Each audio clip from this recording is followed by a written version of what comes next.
Hello दोस्तों, आज हम डिस्कस करेंगे पेट में ऐंठन या मरोड़ या किडनी में स्टोन या एमसी में होने वाले दर्द में कौन कौन से इंजेक्शंस का यूज़ किया जाता है। तो सबसे पहले यहाँ पर जान लेते हैं, अगर पेट में एसिडिटी या पेट में गैस बनता है या इनडाइजेशन की प्रॉब्लम होती है, मतलब कि प्रॉपर ढंग से जो है डाइजेशन नहीं हो पाता है, तो यहाँ पर कौन से इंजेक्शन का यूज़ किया जाता है। तो यहाँ पर यूज़ किया जाता है पेंटॉप। पेंटॉप में होता है पेंटोप्राजोल। तो जिन मेडिसिन के अंत में अगर प्राजोल शब्द आ जाता है वो प्रोटॉन पंप इनहिबिटर मेडिसिन होती हैं। तो ये मेडिसिन देखिए कैसे काम करती हैं। ये स्टमक में जो पेराइटल सेल होती है वहाँ पर ये मेडिसिन जो है प्रोटॉन पंप को इनहिबिट कर देती है, मतलब कि रोक देती है। तो जैसे ही ये प्रोटॉन पंप इनहिबिट हो जाता है मतलब कि रुक जाता है। अब जैसे ये प्रोटॉन पंप इनहिबिट हो जाता है तो स्टोमक के अंदर जो प्रोटॉन होते हैं उनका लेवल डिक्रीज हो जाता है, मतलब कि कम हो जाता है। अब जैसे ही प्रोटॉन का लेवल यहाँ पर देखिए कम हो जाता है, अब इससे बनने वाला जो HCl है, जिसको हम हाइड्रोक्लोरिक एसिड के नाम से जानते हैं, जिसको हम गैस्ट्रिक एसिड के नाम से भी जानते हैं, तो यहाँ पर गैस्ट्रिक एसिड की जो मात्रा होती है पेट में कम हो जाती है, जिससे स्टमक की एसिडिटी, गैस बनना या इनडाइजेशन की प्रॉब्लम सॉल्व हो जाती है। तो यहाँ पर देखिए पेंटॉप को जो है IV यूज़ किया जाता है। IV मतलब कि इंट्रावेनसली इसको दे दिया जाता है। तो यहाँ पर देखिए पाउडर फॉर्म में होता है, तो इसको डाइल्यूट करके जो है IV जो है पेशेंट को दे दिया जाता है। अब बात कर लेते हैं इसकी डोज के बारे में। तो ये एज अ BD पेशेंट को दे दिया जाता है। नेक्स्ट इंजेक्शन आता है मेफ्टल स्पास इंजेक्शन। यहाँ पर जो मेडिसिन होती है वो होती है डाइसाइक्लोमाइन हाइड्रोक्लोराइड। तो डाइसाइक्लोमाइन हाइड्रोक्लोराइड जो होती है एंटी स्पास्मोटिक मेडिसिन होती है। एंटी स्पास्मोटिक क्या होता है? स्पास मतलब होता है देखिए मरोड़ हो जाना। तो ये मरोड़ के अगेंस्ट जो है काम करती है। इसको हम एंटी कोलिनर्जिक मेडिसिन के नाम से भी जानते हैं। तो ये मेडिसिन जो स्मूथ मसल होती हैं उसके रिसेप्टर को ब्लॉक कर देती है। अब जैसे ही स्मूथ मसल के जो रिसेप्टर होते हैं उनको ये ब्लॉक कर देती है। अब जैसे ही स्मूथ मसल के रिसेप्टर ब्लॉक हो जाते हैं तो स्मूथ मसल्स के जो क्रैम्प होते हैं, मतलब कि स्मूथ मसल में जो मरोड़ होती है वो रिलैक्स हो जाती है। अब देखिए स्मूथ मसल मेनली कहाँ कहाँ पर पाई जाती है? ये पाई जाती है GIT सिस्टम, जो एलिमेंट्री कैनाल होती है, मतलब कि जो आंत वाला सिस्टम होता है इसको एलिमेंट्री कैनाल कहते हैं। तो यहाँ पर स्मूथ मसल होती है और जेनाइटो यूरिनरी ट्रैक्ट में ये स्मूथ मसल्स होती हैं।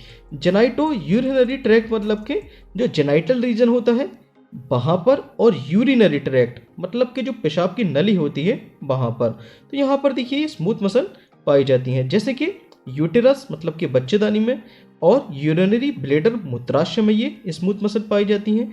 तो यहाँ पर देखिए किसी भी टाइप का अगर ऐंठन या मरोड़ होती है तो इसको ये रिलैक्स करने में इसका यूज़ किया जाता है। तो यहाँ पर देख लेते हैं, देखिए स्मूथ मसल के क्रैम्प को ये ठीक करेगी। ये एब्डोमिनल रीजन में देखिए यहाँ पर कोई पेन है, ऐंठन है, मरोड़ है, इसको ये इंजेक्शन ठीक करेगा। और ब्लोटिंग, ब्लोटिंग मतलब कि देखिए स्मूथ मसल में किसी टाइप की रुकावट हो जाना या देखिए पेट में गैस बन जाने के कारण पेट फूल जाता है, इसको हम बोल देते हैं ब्लोटिंग। तो देखिए स्टमक ब्लोटिंग में भी ये काम करता है। अब बात कर लेते हैं इसकी डोज के बारे में। तो ये 10 से 20 मिलीग्राम एक टाइम में दिया जाता है, और ऐसे ही थोड़े थोड़े टाइम इंटरवल में ये 4 टाइम पेशेंट को दिया जा सकता है। ये हो गई इसकी मैक्सिमम डोज। तो देखिए यहाँ पर डाइसाइक्लोमाइन जो है एक एंटी कोलिनर्जिक मेडिसिन की तरह काम करती है। तो ये स्मूथ मसल के कंट्रैक्शन को, मतलब कि संकुचन को ये रिलैक्स करने के काम में आती है। और इसको देखिए पेशेंट को IM दिया जाता है, मतलब कि इंट्रामस्कुलर, मतलब कि मांस में ये इंजेक्शन लगाया जाता है। नेक्स्ट इंजेक्शन आता है एक्वाडोल स्पास। तो यहाँ पर ये 2 मेडिसिन के कॉम्बिनेशन से मिलकर बना होता है। पहली होती है इसमें डाइक्लोफिनेक या टिक्लोफिनेक सोडियम, जो कि एक NSAID क्लास की मेडिसिन होती है। NSAID मतलब होता है non steroidal anti inflammatory drugs. तो ये नॉन स्टेरॉयडल मेडिसिन है और इन्फ्लामेशन में ये काम करेगी एज अ एंटी इन्फ्लामेशन। और देखिए जो एब्डोमिनल रीजन में जो पेन होता है, यहाँ पर जो पेन होता है इसको ये रिमूव करती है, मतलब कि कम कर देती है। दूसरी जो मेडिसिन है वो है डाइसाइक्लोमाइन हाइड्रोक्लोराइड। तो ये क्रैम्प्स जो ऐंठन और मरोड़ होती है एब्डोमिनल रीजन में उसको ये कम करती है। यहाँ पर देखिए डाइक्लोफिनेक या डिक्लोफिनेक जो है 50 मिलीग्राम है, और डाइसाइक्लोमाइन हाइड्रोक्लोराइड की जो मात्रा है यहाँ पर वो 20 मिलीग्राम है। अब बात कर लेते हैं इसकी डोज के बारे में। तो ये इंजेक्शन जो है IM दिया जाता है, मतलब कि इंट्रामस्कुलरली दिया जाता है, और ये जो है दिन में 2 बार पेशेंट को लगाया जा सकता है। नेक्स्ट इंजेक्शन आता है डेरोटिन इंजेक्शन। डेरोटिन इंजेक्शन में होता है डेरोटाबेराइन हाइड्रोक्लोराइड। तो डेरोटाबेराइन हाइड्रोक्लोराइड एक एंटी स्पास्मोटिक ड्रग होती है या मेडिसिन होती है, मतलब कि जो स्मूथ मसल है अगर उनमें ऐंठन या मरोड़ होती है, मतलब इसमें स्पाज्म हो गया है, तो इसको ये रिलैक्स करने का काम करती है। अब बात कर लेते हैं इसके यूज़ के बारे में। तो ये एब्डोमिनल रीजन में अगर पेन है तो इसको दूर करता है। MC के दौरान अगर पेन है, दर्द है एब्डोमिनल रीजन में, तो इसको भी ये दूर करता है। या किडनी स्टोन का अगर पेन है तो इसको भी ये दूर कर देता है, क्योंकि देखिए यहाँ पर जो होती हैं वो स्मूथ मसल होती हैं, तो ये स्मूथ मसल को रिलैक्स करने का काम करता है। तो बात कर लेते हैं हम इसकी डोज के बारे में। तो ये IM पेशेंट को दिया जाता है और ये 40 से लेकर 240 मिलीग्राम पेशेंट को एक दिन में दिया जा सकता है। तो यहाँ पर देखिए इसके 2 ml में, मतलब कि एक एम्प्यूल में 40 मिलीग्राम जो होता है डेरोटाबेराइन होता है। तो इसका मतलब ये हुआ कि एक बार में ये एक एम्प्यूल पेशेंट को दिया जा सकता है। तो 240 को यहाँ पर हम डिवाइडेड डोज में दे सकते हैं। तो यहाँ पर देखिए जनरली इसको BD या TDS तक दिया जा सकता है, वो डिपेंड करेगा पेशेंट की सिचुएशन क्या है। नेक्स्ट इंजेक्शन आता है हायोसिन।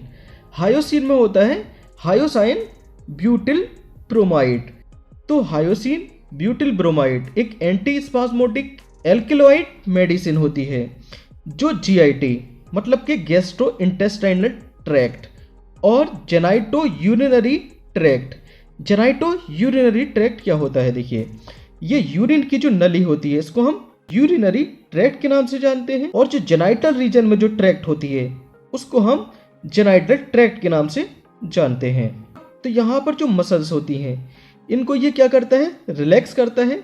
तो इसी के कारण अगर एब्डोमेन रीजन में किसी टाइप का पेन होता है तब यहाँ पर इसको यूज किया जा सकता है। और किडनी स्टोन के कारण देखिए किसी टाइप का पेन होता है या दर्द होता है तो यहाँ पर इसका यूज किया जाता है। अब बात कर लेते हैं इसकी डोज के बारे में। तो ये देखिए IM लगा दिया जाता है, मतलब कि इंट्रामस्कुलरली इंजेक्शन ये पेशेंट को दिया जाता है, और इसको BD जो है पेशेंट को दिया जा सकता है, मतलब कि दिन में 2 टाइम ये पेशेंट को दिया जा सकता है।